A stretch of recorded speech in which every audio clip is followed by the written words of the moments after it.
এটা নবী সাল্লাল্লাহু আলাইহি ওয়াসাল্লামের নববী একটা সুন্নাহ ছিল যে তিনি নিজে জ্ঞান চর্চা করেছেন, সাহাবীদের মধ্যে সেই জ্ঞানের বিপ্লব ঘটিয়েছেন। আমি বলেছিলাম গতকালকে যে আপনি একজন সাহাবী দেখাতে পারবেন না যিনি কুরআন হাদিস এই বিষয়গুলোতে দক্ষ না। আমরা ভাগ করি যে এখানে রাইসুল মুফাসসিরিন আছেন, মুহাদ্দিস, সাহাবী আছে, অনেকভাবে ভাগ করি, কিন্তু বেসিক ফান্ডামেন্টাল ইসলামিক নলেজ কম এমন কোনো সাহাবী আপনি দেখাতে পারবেন না। মাশাআল্লাহ সকলেই দ্বীনি ইলম অর্জনের দিকে সর্বোচ্চ গুরুত্ব দিয়েছেন। আমি আবু সুফিয়ান রাদিয়াল্লাহু আনহুর এক্সাম্পল দিয়েছিলাম। শেষ বয়সে বসে তিনি কান্নাকাটি করতেন আর বলতেন, হাযা কালামু রাব্বি, এটা আমার রবের কালাম। যাই হোক, এটা হলো নেতৃত্বের একটা অন্যতম গুণাবলী। আল্লাহ পাক যাকে নেতৃত্ব দিবেন বা ভবিষ্যতে মুসলিম উম্মার কর্ণধার বানাবেন, তাদের উচিত হবে জ্ঞানের প্রসার ঘটানো, জ্ঞানের একদম বিপ্লব ঘটানো। আর আমি আবার বলছি, এই জ্ঞান মানে শুধু একমুখী জ্ঞান নয়, বরং উভমুখী জ্ঞানটাকে সমন্বয় করা। আল্লাহ পাক তৌফিক দান করুন, আমিন। 3 নম্বরে বলেছিলাম গতকালকে, 3 নম্বর পয়েন্টে, যে নবী সাল্লাল্লাহু আলাইহি ওয়াসাল্লাম শুধুমাত্র এই জ্ঞানের দাওয়াত দিয়েই বা বিপ্লব ঘটিয়েই নিজের নেতৃত্বের হক পূরণ করেন নাই, বরং তিনি সবার আগে তার উপর আমল করে দেখিয়েছেন। তাই আমাদের প্রত্যেক স্তরের নেতৃবৃন্দের যেটা করা উচিত, আমাদের আপনাদের সবার, যে আমরা যেটা জানি, যেটা বলছি, যেটা প্রচার প্রসার করছি, এর উপর সবার আগে আমাদেরকে আমল করে দেখানো। আমি অনেকগুলো এক্সাম্পল দিয়েছিলাম। আল্লাহ নবী সাল্লাল্লাহু আলাইহি ওয়াসাল্লাম ব্যক্তি জীবন থেকে শুরু করে একদম তাসবিহ, তাহলিল, তিলাওয়াত, তাহাজ্জুদ, সালাত, দাওয়াত, অনাড়ম্বর জীবনযাপন, প্রফেটিক লাইফস্টাইল, তারপরে জিহাদ, প্রত্যেকটা জায়গায় তিনি সামন থেকে নেতৃত্ব দিয়েছেন। এমন নয় যে তিনি বলেছেন তোমরা করো আমি আছি, এমন না। মানে তিনি নিজে করে দেখিয়েছেন, নিজে অনাড়ম্বর জীবনযাপন করেছেন, নিজে অল্প খেয়েছেন, অল্প ঘুমিয়েছেন, রাতের বেলা লম্বা সময় তাহাজ্জুদ পড়েছেন, আবার ফজর পড়েছেন, আবার তিলাওয়াত, আবার দার্স, আবার দিনের প্রচার প্রসার, মাঝখানে রিজিকের জন্যও কিছু কাজ করেছেন। এমনকি খন্দকের যুদ্ধের কথা বলেছিলাম, তিনি নিজে পখিরা করেছেন। হুনাইনের যুদ্ধে তিনি সামন থেকে তরোয়াল উঁচিয়ে সবাইকে ডাক দিয়েছেন। উহুদের যুদ্ধে তিনি সামন থেকে নেতৃত্ব দিয়েছেন। বদরের যুদ্ধে তিনি সামন থেকে নেতৃত্ব দিয়েছেন। তো প্রত্যেকটা জায়গায় তিনি প্রথমে করে দেখিয়েছেন। তার মানে নেতৃত্বের গুণাবলী অর্জন করতে হলে সিরাত থেকে আমরা শুধু জানি, প্রচার করবো এমনটা নয়, বরং নিজে আগে আমল করে দেখাবো, দৃষ্টান্ত স্থাপন করবো। আল্লাহ পাক তৌফিক দান করুন। এটাই আমাদের বর্তমান পুরো বিশ্বের যারা মুসলিম জাহানের নেতৃত্ব দিচ্ছেন তাদের মৌলিক সমস্যা। অনেক কিছু বলছেন কিন্তু করে দেখাচ্ছেন না, নিজেকে করে দেখাতে হবে। আল্লাহ পাক তৌফিক দান করুন। এই সমস্যাটা থেকেই গেছে, আমার মধ্যেও আছে, ভালো করে খেয়াল করে দেখেন, আপনাদের মধ্যেও আছে। আমরা অনেক জানি, অনেক বলি, অনেক কিছু প্রচার করি, বাট আমরা আমল করতে পারছি না। আল্লাহ পাক আমাদেরকে তৌফিক এনায়েত করুন আমল করার, আমিন। 4 নাম্বারটা বলেছিলাম যে নবী সাল্লাল্লাহু আলাইহি ওয়াসাল্লাম তার অনুসারীদের মধ্যে খুব নরম ছিলেন। তিনি তার অনুসারীদের প্রতি খুবই নরম, কোমল, সফট হার্টেড একজন মানুষ ছিলেন। কারো সমালোচনা সরাসরি করতেন না, কাউকে অপদস্থ করতেন না, কাউকে বেইজ্জত করতেন না, কাউকে কারো সামনে ক্রিটিসাইজও করতেন। তো তিনি এত রউফ এবং নরম ছিলেন যাতে মানুষ ভালোবেসে তার কাছে আসতো। কিন্তু এখন দেখা যায় প্রত্যেকটা অঙ্গনে আমরা যারা নেতৃত্ব দিচ্ছি, আমাদের থেকে মানুষ দূরে চলে যাচ্ছে। অন্যতম একটা কারণ হচ্ছে কঠোরতা, আর আরো কারণ আছে, তবে এটাও একটা কারণ। অন্য কারণগুলোর সাথে এটাও একটা কারণ যে আমরা অনেক সময় কঠোর হয়ে যাচ্ছি। তো ক্ষমা এবং সহিষ্ণুতা, সবর, এগুলো যদি ইতাআত করা যায়, ইনশাআল্লাহ তাআলা নেতৃত্বের গুণাবলী অর্জন হবে ইনশাআল্লাহ। আল্লাহ পাক আমাদেরকে তৌফিক দান করুন, আমিন। তবে বলে দেই, সব জায়গায় নবী সাল্লাল্লাহু আলাইহি ওয়াসাল্লাম সবকিছু করেন নাই। যে নবী সাল্লাল্লাহু আলাইহি ওয়াসাল্লাম উহুদের মাঠে রক্ত মুছতে মুছতে দোয়া করছেন তার কওমের জন্য, আল্লাহুম্মা ইগফির কওমি ফাইন্নাহুম লা ইয়ালামুন, আল্লাহ আমার কওমকে মাফ করে দাও কারণ তারা জানে না। আল্লাহ নবীকে আঘাত করা হয়েছে, রক্ত ঝরছে, তিনি রক্ত মুছতে মুছতে এই কথা বলছেন। সেই নবী কিন্তু আবার মক্কায় সেজদায় পড়ে নাম ধরে ধরে বদদোয়া করেছেন, আল্লাহ আবু জাহেলকে দেখে নিও, উতবাকে দেখে নিও, শাইবাকে দেখে নিও, রবিয়াকে দেখে নিও। এইভাবে 11 জনের নাম ধরে তিনি দোয়া করেছেন, বদদোয়া। এটা দোয়া না, তো বদদোয়া। সেই 11 জনের লাশ আপনি বদরের কূপে পাবেন। তার মানে এখানে একটা আমাকে ভারসাম্য রাখতে হবে, কোথায় কঠোর হব, কোথায় কোমল হব, তাই না? যে নবী সাল্লাল্লাহু আলাইহি ওয়াসাল্লাম গতকালকে বলবো হাতেব ইবনে আবি বালতাকে মাফ করে দিলেন রাদিয়াল্লাহু আনহু, সেই নবী সাল্লাল্লাহু আলাইহি ওয়াসাল্লাম সাহাবীদের মধ্যে 2 জন সাহাবীকে ডেকে বললেন, তোমাদের মধ্যে কে আছো, কাব বিন আশরাফ আমাকে কষ্ট দিয়েছে, আমার কষ্ট লাঘব করতে পারো, কে আছে? সাহাবীরা চলে গেলেন দুইজন কাব বিন আশরাফের দুর্গে, ওই যে ইহুদিদের দুর্গ খায়বার, সেখানে তাকে হত্যা করে তারপর রক্ত মাখা ছুরি নিয়ে আসলেন। ইয়া রাসূলুল্লাহ, আমরা তাকে হত্যা করেছি। আল্লাহ নবী বললেন যে এবার আমার মন শান্তি হয়েছে। যে নবী সাল্লাল্লাহু আলাইহি ওয়াসাল্লাম ক্ষমা করলেন, সবর করলেন, দোয়া করলেন, সেই নবী সাল্লাল্লাহু আলাইহি ওয়াসাল্লাম কিন্তু আবার বদদোয়া করেছেন ক্ষেত্র বিশেষে, আবার কখনো কখনো তার শত্রুদেরকে এভাবে দমন করেছেন। তা আমাদেরকে বুঝতে হবে কোন জায়গায় কোন ডিপ্লোমেসি মানে ইম্পোজ করতে হবে। তো এভাবে নবী কিন্তু আমভাবে নবী সাল্লাল্লাহু আলাইহি ওয়াসাল্লাম ছিলেন রউফুর রহিম। রউফ সূরা তাওবার শেষের দিকে আপনারা একটা পাবেন। তো এটা একটা পয়েন্ট ছিল। আর আমভাবে নবী সাল্লাল্লাহু আলাইহি ওয়াসাল্লামকে মানুষ আপন মনে করত, তার কাছে মানুষ নিজের সমস্যা শেয়ার করত, সবাই তাকে আপন করে পেতে চাইতো, তাকে দেখতে মানুষ ছুটে আসতো, তার দরবারে পড়ে থাকতে মানুষ কমফোর্ট ফিল করতো, তাকে আপন মনে হতো, তাকে নিজেদের সব সমস্যা শেয়ার করা যায়। তিনি এমন একজন মানুষ ছিলেন। যেমনটা আমি গতকালকে বলেছিলাম, সূরাতুল আলী ইমরান একটা আয়াত আছে, ফাবিমা রাহমাতিন মিনাল্লাহি লিনতা লাহুম ওয়া লাউ কুনতা ফাযযান গলিযাল কলবি লাম ফানফাদ্দু মিন হাওলিকা। তো এটা আল্লাহ পাকের অনেক বড় দয়া তোমার উপরে হে নবী সাল্লাল্লাহু আলাইহি ওয়াসাল্লাম, যে তুমি অনেক নরম মনের মানুষ, না হলে কি হতো, তারা তোমার কাছ থেকে দূরে সরে যেত। তুমি যদি কঠোর মনের মানুষ হতে, তারা তোমার কাছ থেকে দূরে সরে যেত। এভাবে নবী সাল্লাল্লাহু আলাইহি ওয়াসাল্লামের চরিত্রের মধ্যে আমরা একটা বৈচিত্র্য দেখতে পাই, এবং এটা একটা ঐশ্বরিক বৈচিত্র্য। আল্লাহ রাব্বুল আলামিন তাকে ট্রেন্ড করেছেন এভাবে। এটা ছিল 4। তার মানে আমাদের নেতৃস্থানীয় ব্যক্তিবর্গ যে যেখানে থাকবো, আমরা যে যেখানে নেতৃত্ব পাই, আমাদেরকে অনুসারীদের প্রতি নরম, কোমল, সফট হতে হবে, এবং তাদেরকে কারোর সামনে ক্রিটিসাইজ করা যাবে না, বেইজ্জত করা যাবে না, বরং কোনো প্রবলেম হলে, ভুল হলে কাছে ডেকে নিয়ে গোপনে ইসলাহ এবং সংশোধন করতে হবে। আল্লাহ পাক তৌফিক দান করুন। 5 নম্বরটা বলেছিলাম যে তিনি অনুসারীদের ঐক্যটাকে সর্বোচ্চ গুরুত্ব দিতেন, কোনোভাবেই যেন ঐক্য বিনষ্ট না হয় তিনি সর্বোচ্চ সতর্ক থাকতেন, খেয়াল রাখতেন। এ কারণেই আওস এবং খাজরাজ আলাদা আলাদা গোত্র হওয়ার পরেও তারা বিভক্ত হয় নাই।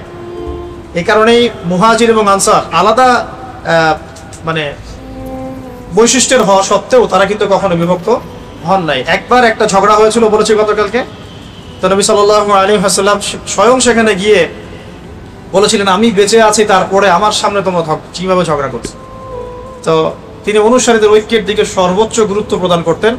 আমরাও চেষ্টা করবো ইনশাআল্লাহ, আমরা যে যেখানেই নেতৃত্ব দেই না কেন, ছোট পরিসরে হোক আর বড় পরিসরে হোক, আমাদের অনুসারীদের মধ্যে যেন একটা ঐক্য থাকে।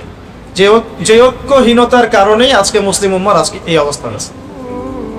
1914 সাল থেকে যদি হিসেব করেন, তো 14 সাল থেকে হিসেব করলে দেখা যায় যে এর আগ পর্যন্ত আমরা অ্যাটলিস্ট একটা শেল্টারের মধ্যে ছিলাম, একটা ভৌগোলিক শেল্টারের মধ্যে ছিলাম, একটা শেল ছিল খিলাফার।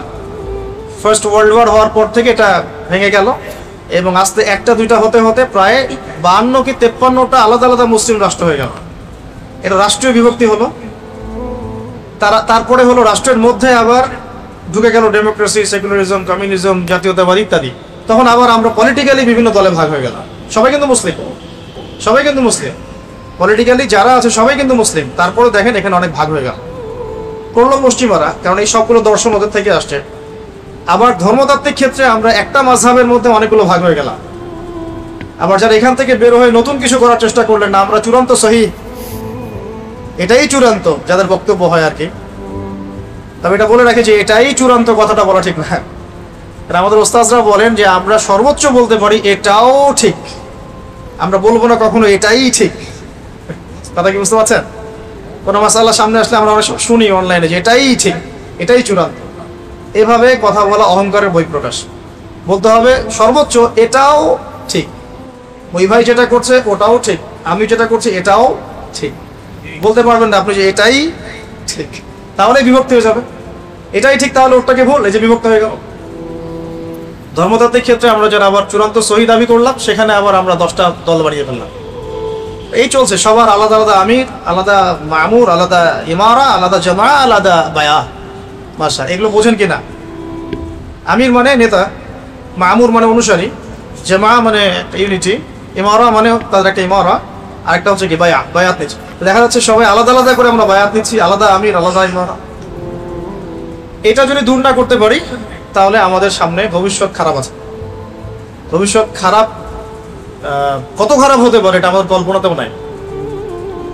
আর যদি আমরা হকপন্থী যারা, আমরা হকপন্থী তো বুঝতে পারি, হক এবং বাতিলপন্থী তো বুঝতে পারি, তারা যদি অ্যাটলিস্ট ঐক্যবদ্ধ হওয়ার চেষ্টা করি, ইনশাআল্লাহ তাআলা আগামীতে মুসলিমদের অবস্থা অবশ্যই উন্নত হবে ইনশাআল্লাহ।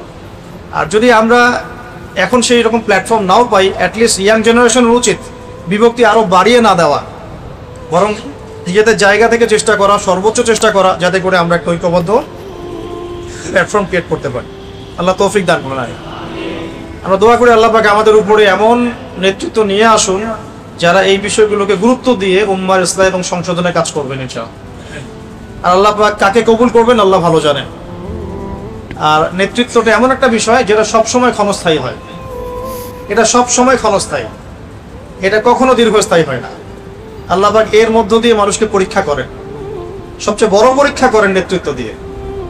অতএব যারা এই সেক্টরগুলোতে আছেন, আমরা দোয়া করি আল্লাহ পাক তাদেরকে হেদায়েত দান করুন এবং নবী সাল্লাল্লাহু আলাইহি ওয়াসাল্লামের সিরাত থেকে শিক্ষাগুলো নিয়ে আদর্শ নেতা এবং নেতৃত্বের গুণাবলী অর্জনের তৌফিক দান। 5টা বলেছিলাম গতকালকে, আমি বলেছিলাম যে এটা নিয়ে অনেক কথা বলা যায়, অনেক পয়েন্টস বের করা যায়, তো আজকে আর 5টা বলার চেষ্টা করি ইনশাআল্লাহ, ঠিক আছে? এটা তো গতকালকে যারা শুনেছেন রিভিউ করে দিলাম। 6 নম্বরটা দেখুন, আমি এই জায়গাতে আসছি যে অনুসারীদের মধ্যে তিনি ঐক্য পছন্দ করতেন। অনুসারীদেরকে তিনি কন্টিনিউয়াসলি তালিম এবং তারবিয়াতের মধ্যে রাখতেন। 6 নম্বর, নবী সাল্লাল্লাহু আলাইহি ওয়াসাল্লাম তার ফলোয়ার্সদের মধ্যে, সাহাবীদের মধ্যে সবসময় নিরবিচ্ছিন্নভাবে, ছেড়ে দিতেন না, নিরবিচ্ছিন্নভাবে তিনি সাহাবীদেরকে একটা তালিম তারবিয়াতের মধ্যে রাখতেন। কোথায় দলিল দেখুন, মক্কায় প্রচন্ড নির্যাতন চলছে, ঠিক আছে? মক্কায় কত বছর ছিলেন নবী সাল্লাল্লাহু আলাইহি ওয়াসাল্লাম বলেন? 13 বছর। কত বছর? 13 বছর। মদিনায় 10 বছর, ইন টোটাল 23 বছর। তো মক্কার 13 বছর ছিল প্রচন্ড রকম নির্যাতনের সময়, এই তো? এমন কোনো নির্যাতন নাই যেটা করা হয় না। কিন্তু এরকম সংকটময় অবস্থাতেও নবী সাল্লাল্লাহু আলাইহি ওয়াসাল্লাম সাহাবীদের তালিম তারবিয়াতটা বন্ধ করে দেন নাই। তিনি প্রতিদিন সাহাবীদেরকে নিয়ে বসতেন দারুল আরকামে।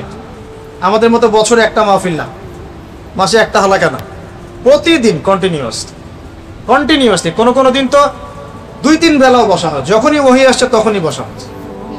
আর সাহাবীরা ওখানেই পড়ে থাকতেন, দারুল আরকাম রাদিয়াল্লাহু আনহুর বাসা।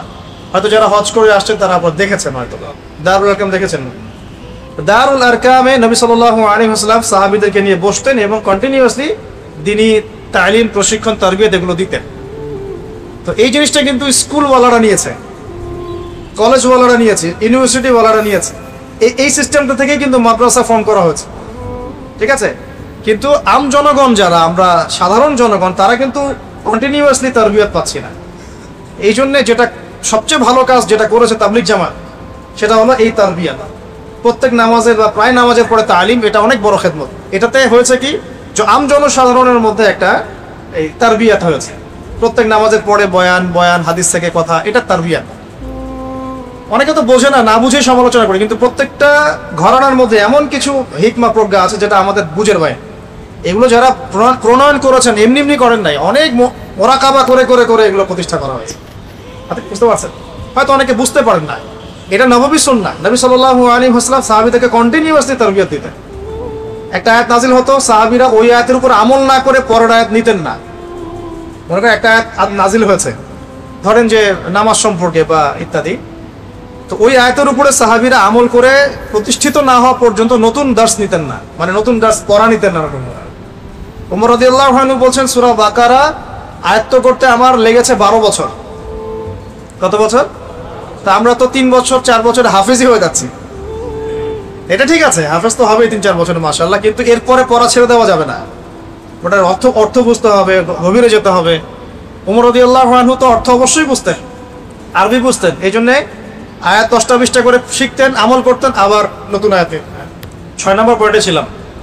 পয়েন্টটা বলছিলাম যে নবী সাল্লাল্লাহু আলাইহি ওয়াসাল্লাম সাহাবীদের তারবিয়াতে সর্বোচ্চ গুরুত্ব দিতেন। তাহলে আমাদের নেতৃত্বের গুণাবলী যেটা, আমরা আমাদের অনুসারীদের মধ্যে ধারাবাহিকভাবে তারবিয়াতের ব্যবস্থা করব।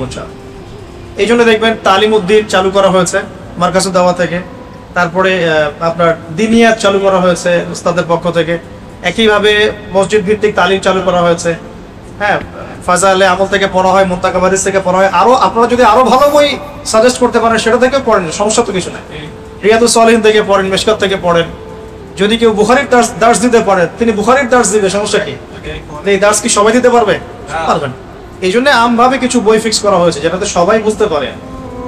তো আমাদের দরকার কন্টিনিউয়াসলি তালিম তারবিয়াত, এটা হলো 6 নম্বর। ঠিক একই বিষয়টা নবী সাল্লাল্লাহু আলাইহি ওয়াসাল্লাম মদিনাতেও করেছেন। মদিনায় গিয়ে প্রথম কোন কাজটা করা হয়েছে? মসজিদে নববী নির্মাণ করা। কেন? নামাজের পরে সবাই আমরা বসবো, দিনের মোজাকারা হবে, কথাবার্তা হবে, তাবলীগ হবে, এবং এই মসজিদটা একটা মার্কাজ হিসেবে কাজ করবে, তাই না? হয়েছে না? যেই ফাংশন দারুল আরকামের ছিল মক্কায়, সেম ফাংশন কিন্তু মদিনা মুনাওয়ারায় এই মসজিদ নববীর। আর মসজিদ নববী নির্মাণের আগে আরো একটা মসজিদ নির্মাণ করা হয়েছে, সেটার নাম মসজিদে কুবা। শনিবারে নবী সাল্লাল্লাহু আলাইহি ওয়াসাল্লাম ফজরের নামাজের পরে তিনি তো জিকির আজকার করতেন, তাসবিহ তাহলিল করতেন, ইশরাক করে হেঁটে হেঁটে চলে যেতেন কুবায়, সেখানে গিয়ে 2 রাকাত নামাজ পড়তেন। এটা একটা কবুল উমরার নেকি হবে, এটাও করতে পারে। তো ওই মসজিদের ফাংশনও সেম ছিল, মানে দারুল আরকাম, মসজিদে নববী, মসজিদে কুবা, এই মসজিদগুলো কাজ করেছে মার্কাজুল ইসলাম হিসাবে, ইসলামের মার্কাজ হিসাবে, মার্কাজউদ্দিন, এরকম এই ফাংশনে। হ্যাঁ, তো আমরা যারা ধর্মতাত্ত্বিক হোক বা অন্য যে কোনো জায়গায় নেতৃত্ব পাবো বা পেয়েছি, অনুসারীদের মধ্যে এই চর্চাটা ধারাবাহিকভাবে অব্যাহত রাখা উচিত। আল্লাহ পাক তৌফিক দান। এটা কিন্তু করা হয়। যারা ইউনাইটেড নেশনসে আছে রেগুলার বসে, যারা জাতিসংঘে আছে তারা রেগুলার বসে পরামর্শ করে কোথায় কোন ফাসাদ লাগানো যায়। ঠিক আছে, ওদের ভাষায় হচ্ছে উন্নতি, অগ্রগতি আর ডেমোক্রেসি, আমরা বলি ফাসাদ। কি বলে? আর ফাসাদ আমি নিজে নিজে বলি নাই, আল্লাহ পাক কুরআনে বলেছেন, এটাও দলিল দিচ্ছি। আল্লাহ পাক বলেছেন কি, ওয়াইযা কিলা লাহুম লা তুফসিদু ফিল আরদ, যখন তাদেরকে বলা হয় জমিনে ফাসাদ সৃষ্টি করো না, ক্বালু, তারা বলে, ইন্নামা নাহনু মুসলিহুন, আমরা তো ইসলাহকারী, আমরা তো সংশোধনকারী, আমরা তো এখানে ডেমোক্রেসি প্রতিষ্ঠা করতে আসছি, আমরা তো এখানে সাম্য প্রতিষ্ঠা করতে আসছি, আমরা আসছি সন্ত্রাসীদেরকে মেরে ফেলবো যাতে বিশ্বে শান্তি স্থাপিত হয়। আর মারতেছে সব মুসলমানদের, সব মুসলমান। ঠিক আছে, তো আল্লাহ পাক কিন্তু কুরআনে সবই বলেছেন, আমরা বুঝি না। আল্লাহ বলছেন যখন আমরা বলি যে দুনিয়াতে ফাসাদ সৃষ্টি করো না, তারা বলে আমরা তো ইসলাহকারী, সংশোধনকারী। আবার যারা পলিটিক্যাল অ্যাফেয়ার্সের সাথে তারাও নিয়মিত বসেন, যারা যারা কমিউনিজমের সাথে আছেন তারাও নিয়মিত চা চক্র করেন, যারা সুদী এনজিওর সাথে আছেন তারাও নিয়মিত উঠান বৈঠক করেন, সব যারা মিশনারি, খ্রিস্টান মিশনারিতে কাজ করছে বাংলাদেশে তারাও নিয়মিত বসে। সবাই নিয়মিত কিন্তু কন্টিনিউয়াসলি একটা তারবিয়াত প্রশিক্ষণের মধ্যে থাকে, কর্মশালা হয়, সেমিনার হয়, এইটা ওইটা হয় না। তো এই জিনিসটা মুসলিমদের করা উচিত। যদি আমরা প্রতিকূল পরিবেশেও থাকি, অ্যাটলিস্ট বাসায় এটা করা উচিত, বাসায় তালিম করবেন কন্টিনিউয়াস। আল্লাহ পাক তৌফিক দান। আর এটা ছোট বাচ্চাদেরকেও এর মধ্যে ইনভলভ করতে হবে। আর এই বাচ্চারাই আগামী দিনে আল্লাহর রাস্তার দাওয়াতের কাজও করবে, ইনশাআল্লাহ জিহাদের কাজও করবে, এই বাচ্চারাই করবে ইনশাআল্লাহ। আমরা তো বুঝতে পারছি যে সময় আস্তে আস্তে ক্লোজিং ডাউন। 7 নম্বর হচ্ছে সবর। 7 নম্বর কি? সবর বা ধৈর্য। আমি আপনাদেরকে একটু বলি, মক্কা মদিনা উভয় জীবন মিলে নবী সাল্লাল্লাহু আলাইহি ওয়াসাল্লামের মতো সবরকারী কোনো ব্যক্তি এই মহাবিশ্বে নাই, কোনো ব্যক্তি নাই। এত ধৈর্য, এত সবর, সবর আর সবর, মানে আমরা বলতে গেলে মানে আমরা নিজেদের আবেগ নিয়ন্ত্রণ করতে পারবো। একজন ব্যক্তি যার আগেও কোনো গুনাহ নাই, পিছনেও কোনো গুনাহ নাই, শুধুমাত্র উম্মার স্বার্থে তিনি দিন রাত মানুষের দুয়ারে দুয়ারে ইসলামের দাওয়াত দিচ্ছেন, রাতের বেলা নামাজ পড়ছেন, সেই নামাজে পা ফুরিয়ে ফেলছেন, সকালবেলা কাবা ঘরের সামনে গিয়ে নামাজ পড়ছেন, আবু জাহেল আবু লাহাবেরা গিয়ে চাদর দিয়ে উঠে নাড়ি ভুড়ি দিয়ে তাকে পেঁচিয়ে ধরেছে, গলা দিয়ে মনে হয় শ্বাস বের হয়ে যায় যায় অবস্থা। ফাতিমা রাদিয়াল্লাহু আনহা এসে এটা সরালেন। ধৈর্য। তিনি রাস্তা দিয়ে হেঁটে যাচ্ছেন, একজন কাফের তাকে থুতু দেওয়ার চেষ্টা করেছিলেন, বদদোয়া করেন নাই তিনি। ধৈর্য। তায়েফে গিয়েছেন, তায়েফে 3 জন ভাই ছিল, আব্দে ইয়ালাইল একজনের নাম, আব্দে মাসউদ আর এক নাম হচ্ছে হাবিব বিন আমর, 3 জন। এই 3টা বড় বড় গোত্রের লিডার, মানে আমাদের ধরেন বড় বড় 3টা দলের মানে যারা চেয়ারম্যান, এরকম আর কি। ওরা ইসলাম কবুল করলে বাকিরা করবে, এরকম একটা ভাব। তো তায়েফের এই 3 গোত্রের এই সর্দাররা তো ইসলাম কবুল করলোই না, ছোট ছোট ছেলেদেরকে লেলিয়ে দিল, ওই যে পাগল লোকটাকে ঢিল মেরে আসো যাও। শুধু 1-2টা ঢিল না, বৃষ্টির মতো পাথর পড়তে লাগলো, বৃষ্টির মতো পাথর। সাথে ছিলেন যায়েদ বিন হারেসা রাদিয়াল্লাহু আনহু, নবী সাল্লাল্লাহু আলাইহি ওয়াসাল্লাম পালক পুত্র বলা হতো যায়েদ ইবনে হারেসা রাদিয়াল্লাহু আনহু। বলে রাখি, এটা কুইজ রাখতে পারেন, কোরআনে একমাত্র সাহাবী যার নাম এসেছে তার নাম যায়েদ ইবনে হারেসা। সুবহানাল্লাহ। কোরআনে মাত্র একজন সাহাবীর নাম আছে, 25 জন নবীর নাম আছে, একজন সাহাবীর নাম আছে, তার নাম যায়েদ ইবনে হারেসা। কোন সূরায় আছে এটা বলে দিব না, খুঁজে বের করুন। তিনি নবী সাল্লাল্লাহু আলাইহি ওয়াসাল্লামের সামনে এরকম করে দাঁড়িয়ে আছেন যে পাথরগুলো লাগলে আমার গায়ে লাগুক। তারপরেও নবী সাল্লাল্লাহু আলাইহি ওয়াসাল্লামের মাথা মোবারক, তারপরে যে থুতনি, হাঁটু, এগুলোতে পাথর লেগেছে এবং যে জুতাটা তিনি পরেছিলেন এটা রক্ত দিয়ে জমে গেছে, রক্ত দিয়ে পায়ে জমে গেছে। তবুও তিনি বদদোয়া করেন নাই। তায়েফ থেকে আসার পথে আঙ্গুর বাগানে বসেছিলেন। আঙ্গুর বাগানে বসা অবস্থায় মালাকুল জিবাল এসেছে, পাহাড় পর্বত নিয়ন্ত্রণকারী ফেরেশতা, সাথে জিবরাইল আলাইহিস সালাম। তারা এসে বলছেন, ইয়া রাসূলুল্লাহ, আপনার সাথে যে আচরণ করা হয়েছে আমরা দেখেছি, আল্লাহ দেখেছেন। আপনি যদি দোয়া করেন বা আপনি যদি চান, আমরা 2 পাহাড়ের মাঝখানে এদেরকে ফেলে পিষে দিব। নবী সাল্লাল্লাহু আলাইহি ওয়াসাল্লাম বলছেন, শুনেন কি বলছেন। তিনি বলছেন, বাল আরজু, বরং আমি এটা চাই, আইয়ুখরিজাল্লাহু মিন আসলাবিহিম কওমুন, আল্লাহ পাক তাদের ঔরস থেকে এমন একটা সম্প্রদায় যেন বের করেন, আল্লাযীনা ইয়াবুদুনাল্লাহ ওয়া লা ইউশরিকুনা বিহি শাইআ, যারা আল্লাহর ইবাদত করবে তার সাথে কাউকে শরীক করবে। এটা আমাদের নবীর চরিত্র, তার ক্যারেক্টার, তার সবর। আমি কিন্তু বলে দিয়েছি, তিনি যে নবী এরকম সবর করেছেন, সেই নবী কাব বিন আশরাফকে হত্যার জন্য লোক পাঠিয়েছেন। সেই নবী বদরে অস্ত্র ধরেছেন, উহুদে অস্ত্র ধরেছেন। বুঝতে হবে কখন কি, কারণ এটা তিনি উম্মার জন্য করছেন, উম্মার স্বার্থে, দিনের স্বার্থে। ব্যক্তিগত আক্রোশের কোনো প্রতিশোধ তিনি নেন নাই। একজন সাহাবীর নাম বলি, আবু হুরায়রা রাদিয়াল্লাহু আনহু, নাম শুনেছেন? আবু হুরায়রা রাদিয়াল্লাহু আনহু কোন গোত্রের আপনারা জানেন? এই তায়েফের সেই যে গোত্রটা ছিল তার পরবর্তী জেনারেশন হচ্ছে আবু হুরায়রা রাদিয়াল্লাহু।